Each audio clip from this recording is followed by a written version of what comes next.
lawyer and barrister at law. Good evening to you, Senior Barrister Fru John Nsoh. We thank you so much for joining us tonight on Talking Point. Thank you, Mimi, for inviting me. We should be thanking you for coming. A new language is in the current socio-political crisis in the northwest and southwest region is kidnapping.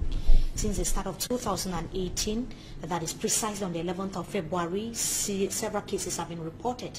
We started with Batibo. Now we are talking about the vice president of the Southwest, the former vice president of the Southwest Court of Appeal.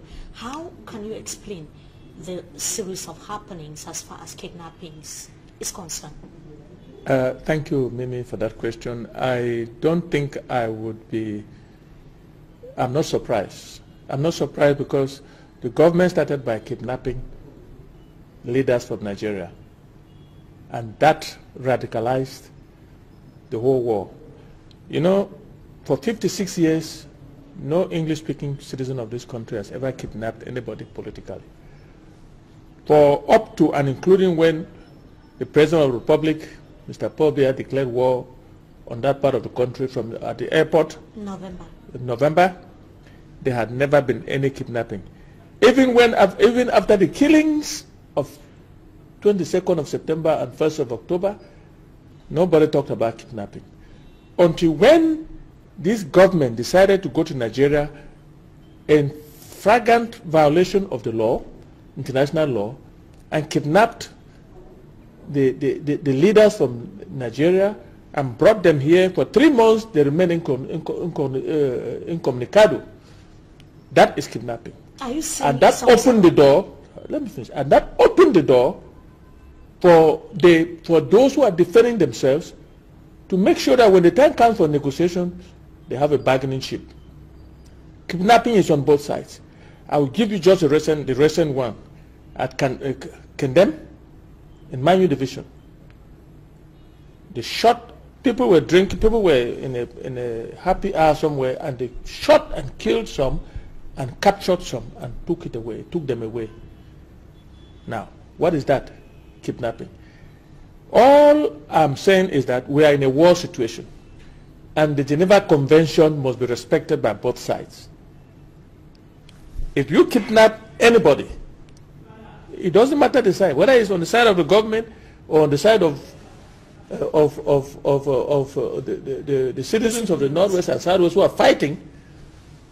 At the time of negotiation, you should make sure that everybody is alive and well. Prisoners of war, the convention spells out how you treat prisoners of war.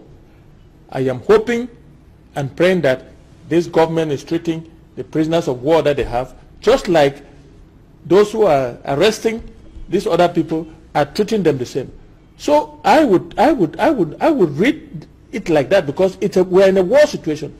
The Northwest, Southwest, from Victoria to Nkambe is at war. That's a war zone. And if you are a civil servant and you're just doing your work, you don't get involved in taking positions either way, nobody will come kidnapping you. But when you start being activists on one side and you don't take care, you don't bother, and you put yourself in a situation where you can be kidnapped, they kidnap you, that's your own doing. So why the choice of the former vice president of the appeal court in the South? From what I've read so far, before I came here, I read about, they say that he has been very adamant about the Anglophone cause. He has been one of those who doesn't even believe that is an Anglophone cause and think that Anglophones are dreaming. And he went to bury his mother, which is a normal thing. But knowing that you are in a highly volatile security zone, he should have left the place. They came for him at 2 a.m. That's what I read. They came at 2 a.m. And I cannot support anybody arresting a judge or anybody of the judiciary. But if you leave your job as a judiciary person and you start dabbling into issues that don't concern you, well, you make yourself a target. I am not saying that they were right to kidnap him, by no means. But I'm saying that you put yourself to act like an agent of the enemy side. Because we have two people fighting here. The government is fighting a part of the country. No, we equally saw chiefs being picked up. Yes. Chiefs in Widekum. We see a majority of those that have been kidnapped. Let me explain to you. Regions of Cameroon. Yes. We saw the recent outing as well of barrister Bobala that is indicating that the level of radicalization, that civilians should not be targeted. What do you have to say about that? No, I don't think that civilians are targeted. I don't believe that civilians are targeted. They will not target you until they know that you are against them. That is the way. You are in a war situation. Anything can happen. Those chiefs you are talking about in the Widekum area, they are known for being informants of the government. They are known for being. That is what I read. I read all these things. I'm a political observer, so I follow the events very carefully. And they have since been released, if you want to know. But they took them because they were not. They didn't close their mouth. They didn't watch. They didn't even try to calm down their own people. They started radicalizing. The chieftaincy in this country has been meant to. You are a chief. You are forced to align yourself with government and get goodies and so on and so on. You automatically make yourself an enemy of the other side. So neutrality is the watchword. Yeah, neutrality. Like all of us, you have to be neutral. Don't take any position. As if you're a journalist or a lawyer like myself, don't take any position so that you don't get compromised either way. You see, the kidnapping is not only on one side. Government has been kidnapping, like in Com. Some boys have been taken. And they've taken and gone. Nobody knows where they go with them. Of course, to the prisons, that's kidnapping. The leaders of Nigeria were kidnapped. You radicalize the whole situation, and here, who is crying now? Let me propose once again a solution. The solution is for the government to call a ceasefire, unilateral ceasefire, and stand down. Release everybody that has been affected by this whole thing and get to the negotiating table. And let's end this madness. But only government can do it. If they don't want to do it, they should live with it. Apart from the ceasefire, according to the outing of Barrister Bobala, he's indicating that dialogue is a possible way out of the situation. Do you see that dialogue possible at this point in time? I don't like this word. Do you think it's a possibility? I don't like this word dialogue. After every conflict, what you have is negotiation on the negotiating table. Nobody should decide either way. You get to the negotiating table, and that is where everything is decided. It's negotiations. Dialogue, that word to me doesn't really get into conflict. I've heard it, inclusive dialogue and so on, and the government is not budging. So what are we? Those who were invited by the American ambassador have been talking about dialogue all this while.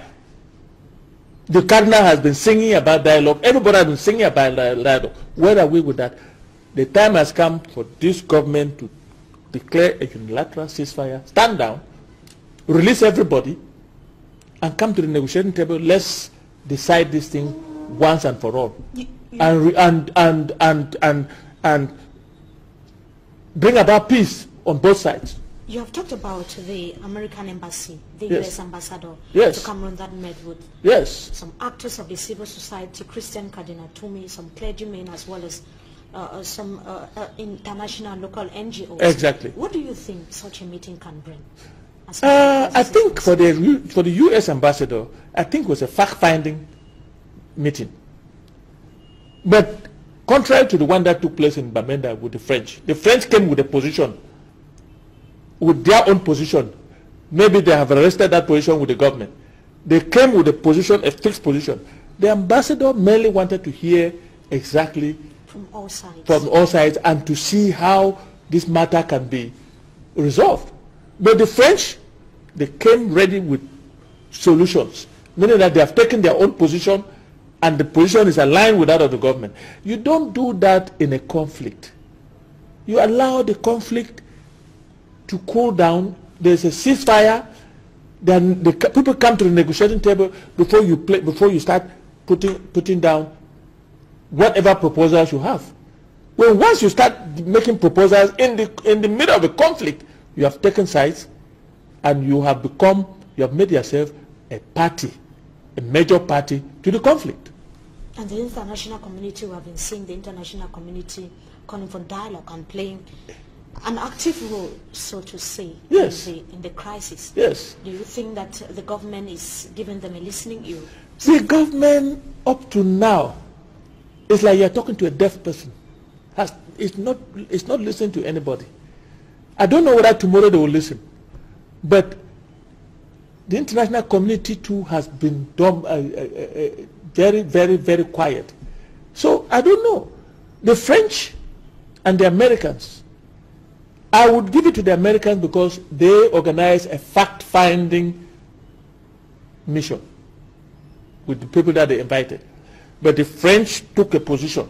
In Bamenda, I followed it very carefully, right down to Bafut or to Mancon, where he went. I'm from Mancon, where the French ambassador went. He took a position and was making a proposal tying the Northwest to the Western province and tying the Southwest to Littoral province. That is dumb, because in a conflict you don't make those kind of proposals when you know the root cause is from what you're saying. Wait until the negotiations are on the table and you can bring your own proposal. So now barrister is proposing ceasefire. On to something else now. We are going to be talking about some student lawyers, yes, that have actually written a letter, a group of them, following the recent examinations that took place across the national territory into the bar exam. Exactly. Now we have just about 474 candidates that came out successfully out of the close to 1,500 that wrote the 1,400. 1,400 rather. Yes. So what explains these poor results for the first time? Because many student lawyers are complaining. Let me make this declaration. If you are a teacher and you teach children and you cannot have 30% success rate, you are no teacher. The bar has failed because you cannot put 1,400 candidates and only less than 30% succeed. And where I was trained, if your class, if you are teaching a course and people pass less than 60%, you the teacher, you are in trouble. Having said that, I think that there is something going on that none of us can really understand. I don't know what there are rumors of corruption. I cannot say that because I don't have any proof. But all I'm saying is that something is going on, and you cannot treat young people this way. More than 900 and something young people have failed this exam. Where do you think they are going to go? And even next year, I'm not sure because they have 1 year to write. I'm not even sure all of them are going to succeed. You treat young people in this manner. You shouldn't have taken in that number, and even if you took that number, you should have made an extra effort to make sure that you have at least from 60 to 70% success rate. You go and have less than 30%. When you listen to the former bâtonnier former bâtonnier barrister Chungang, rather. No, Kamga. The former or the present? The former, okay. He's indicating that they took competence into account. They equally took excellence, academic excellence into account. But the students are talking about corruption. What do you have to say about that? Barrister Chungang should know that when he came up, they took the same criteria.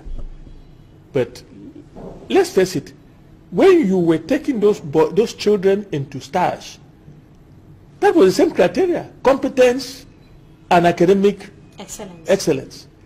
What has changed?